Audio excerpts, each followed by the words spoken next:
cost for maintaining this false system of white supremacy will be white supremacy itself.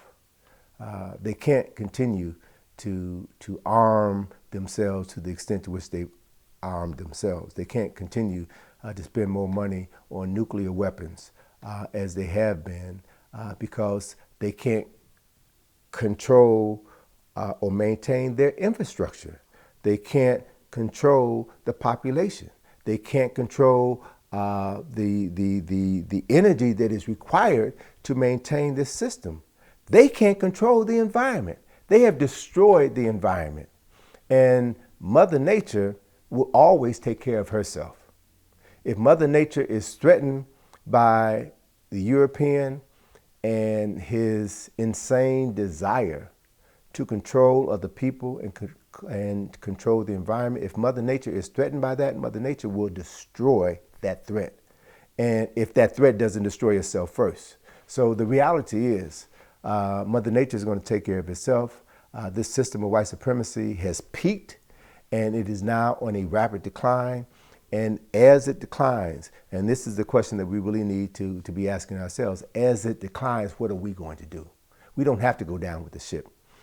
We have cultural life preservers right in our midst if we're willing to acknowledge them and utilize them. But the other reality is, given my understanding of history, history is a story of the ascension and decline of cultures and civilization. History is replete with the extermination of large groups of people, whether by war, whether by disease, whether by natural occurrences or so-called acts of God. So that has happened in the past dozens and dozens of times. It will happen in the future dozens of times. And so as a result of what has happened and what will happen again, there will always be survivors.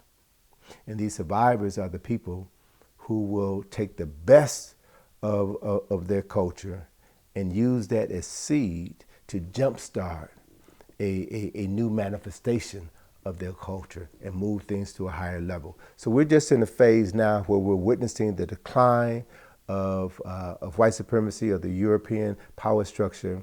And when it falls, it's going to create a vacuum. And there are other nations poised to come in and fill that vacuum. China is poised to do their thing. Africa has a potential to take the lead, even though China is all up in Africa, building roads and building infrastructure in Africa. That does not necessarily mean that China will always control those institutions. All we need is for African people to come back to an African-centered consciousness.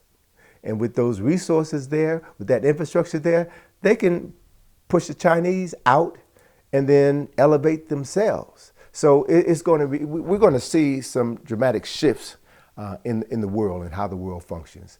It will be a time of upheaval, but I know that after the upheaval is going to come a time of peace and a time of prolonged prosperity.